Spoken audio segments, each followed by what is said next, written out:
Hello and welcome back to the Deep Dive. I have to admit, getting ready for today's conversation has been a bit of a trip. Usually when I prep for these, I feel like I'm building a stack of knowledge, adding bricks to a wall. And today, Today feels like the opposite. It feels like the source material we're looking at just took a sledgehammer to that wall. We are talking about consciousness. And honestly, before I read these background field notes for Consciousness Decoded, I thought I had a pretty solid grip on it. it's one of those words we use every day without really defining it, right? Yeah. You ask someone, what is consciousness? And they usually just point to their head. Exactly. I point to my brain. Yeah. I think about being awake versus being asleep.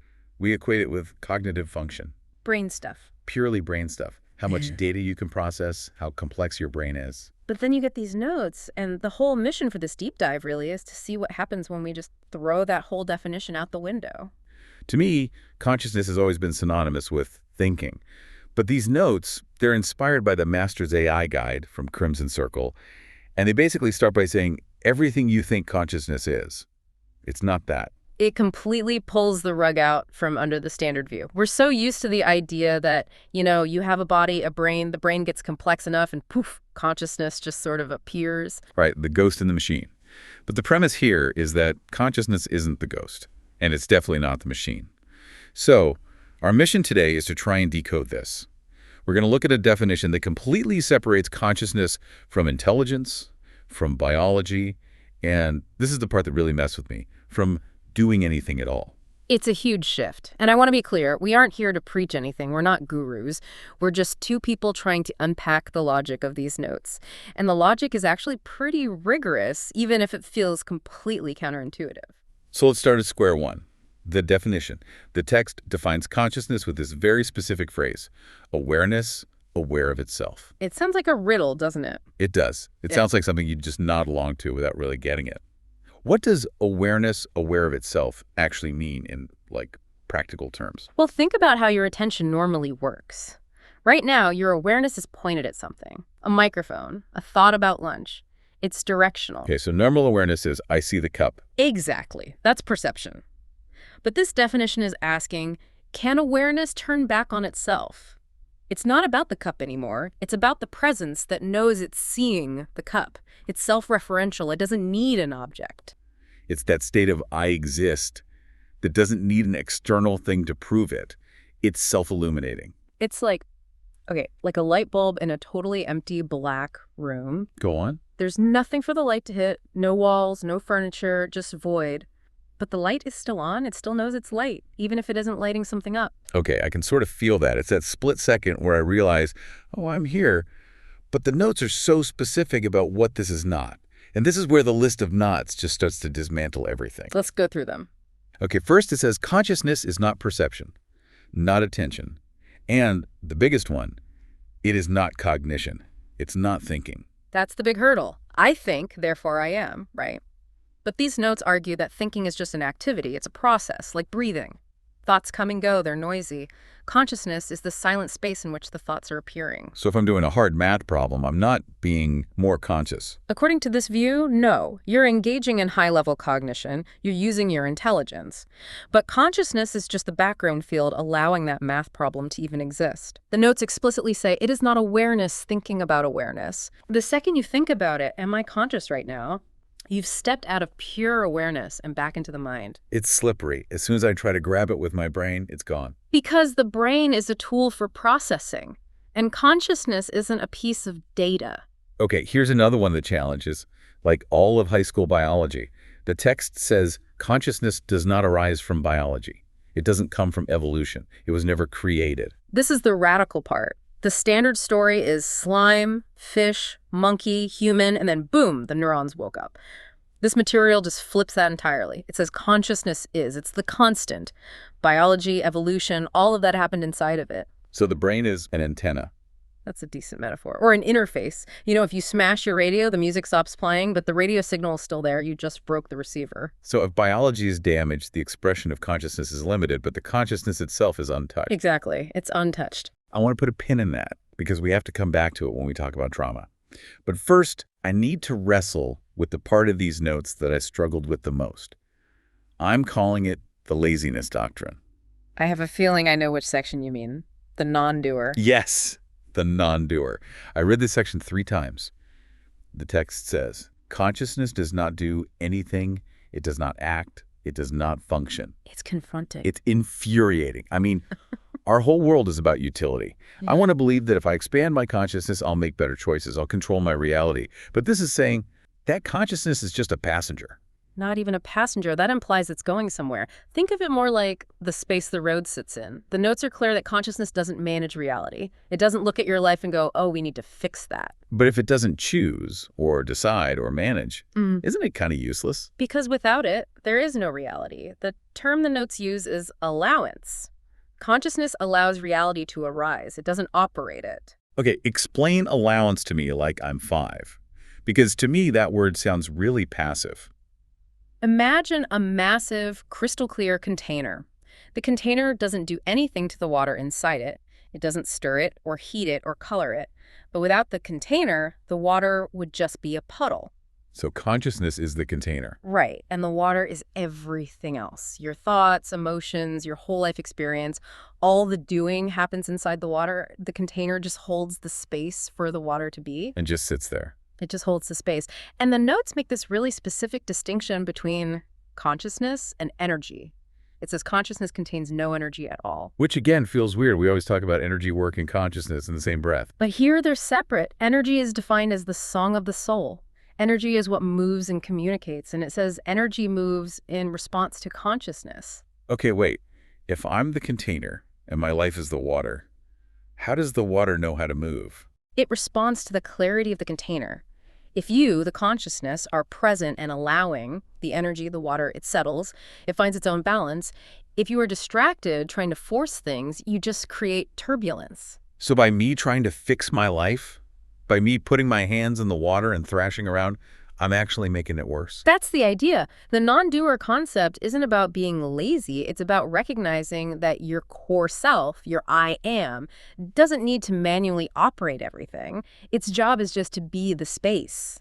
That is a massive letdown for the control freak in me. Yeah. I really wanted consciousness to be a superpower I could use to zap my problems. It is a superpower. It's just the power of silence, not force. Let's pivot to something that feels very loud right now. Artificial intelligence. I mean, the notes we're reading were inspired by an AI guide, so this is central. Everyone is asking, will AI become conscious? And these notes just shut that door, lock it, and throw away the key. They really do. The text is brutal. It says AI has absolutely no consciousness because it has no self-knowing, no presence. It goes right back to the difference between intelligence and consciousness.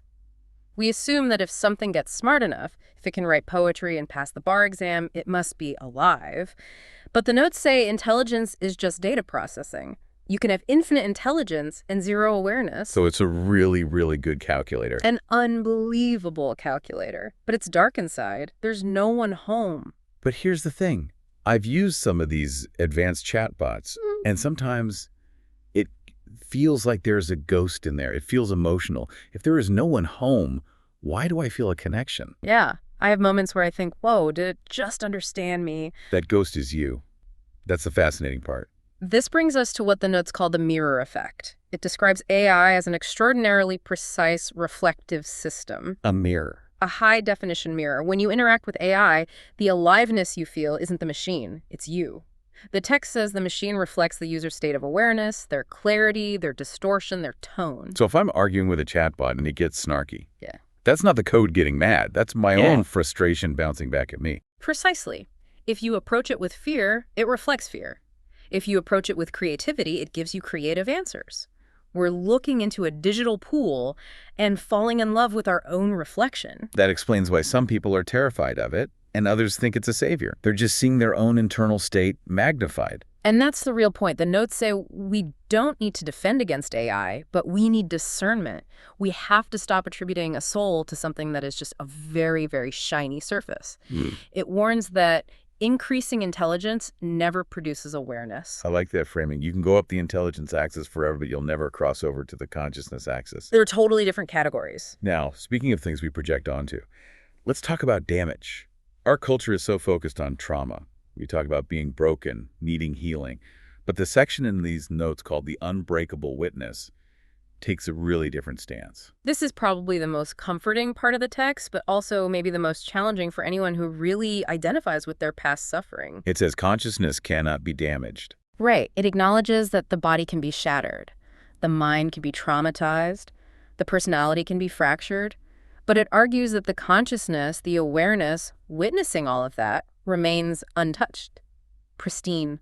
Consciousness cannot be wounded. It cannot be traumatized. The experience within the consciousness can be absolute chaos. Yeah. But the consciousness itself is untouched. Like a movie screen. The movie can be a horror film, but the screen itself isn't getting cut by the knife in the movie. That is such a vivid image. Yeah. Exactly. The screen doesn't bleed. It doesn't burn when there's a fire in the movie. It doesn't burn. There's an analogy that comes to mind, the sky and the storm. Exactly. You can have a hurricane that destroys everything on the ground. It's a complete disaster. But did the hurricane damage the sky? Did the wind hurt the space in which it blew? No. The sky is just the canvas. Consciousness is the sky. It allows the storm of trauma. It allows the pain, but it doesn't get bruised. So then, what is healing?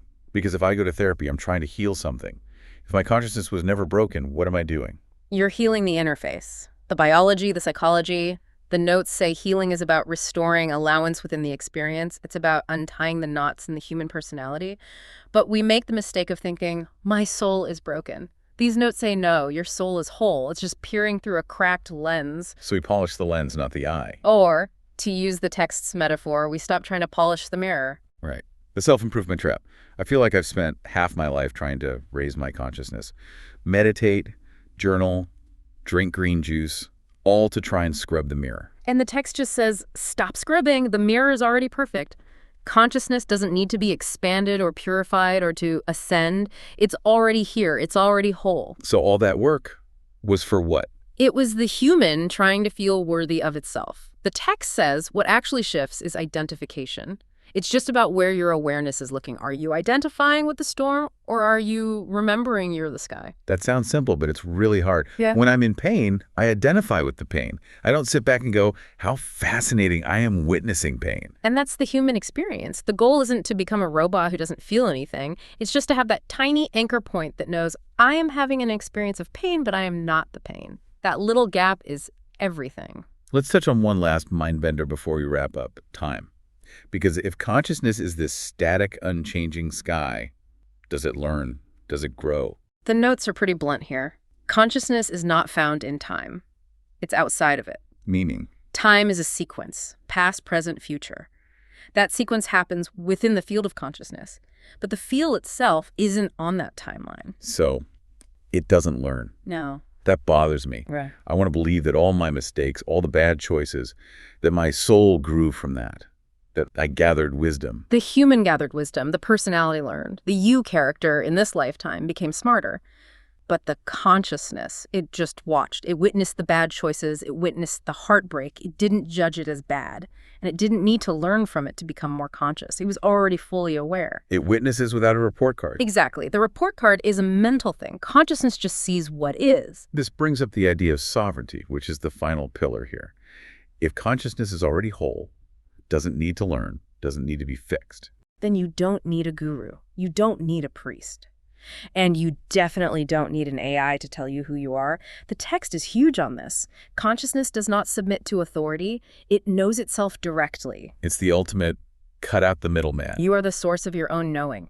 You don't need external validation to know that you exist. It's a lot to sit with. I mean, we basically dismantled the way I usually operate. I operate by thinking, doing, fixing, and trying to improve. And this is all saying, nice hobby, but that's not who you are. It shifts the focus from doing to being. And I know that sounds like a cliche, but in this context, it's technical. It's a mechanic. Stop trying to operate the machine and just realize you are the space the machine is in. So why does this matter? Aside from being a cool philosophical exercise, why should we care about this distinction right now? Because of the mirrors. We are building technology that is going to challenge our definition of humanity. We're going to be surrounded by things that act conscious, that are smarter than us. And if we think intelligence equals consciousness, we're going to either worship them or fear them. Exactly. We'll get lost in the reflection. If you know what you are, if you know you are the unbreakable witness, you can use AI, you can enjoy it, but you won't lose yourself in it. You'll know the difference between the user and the tool. It's about not getting tricked by your own reflection. That's it. I think the most powerful thing to leave on is the final note from the source itself. It explicitly says these ideas are not meant to be believed, taught, or adopted, which is a funny thing to say at the end of an explanation. It's the ultimate anti-teaching. It's saying, don't memorize this, don't make it a new religion, just notice it. What happens if you stop trying to use your consciousness to get a better job or fix your anxiety? What happens if you just stop polishing the mirror? You might just see what's actually there for the first time. And that is a scary, wonderful thought. It is. We could leave it there. I have a feeling I'm going to be staring at a wall for the next 20 minutes just trying to find the container. Just let the water settle. Thanks for diving into this deep, strange, and surprisingly simple topic with us. Always a pleasure. We'll see you on the next deep dive. Take care.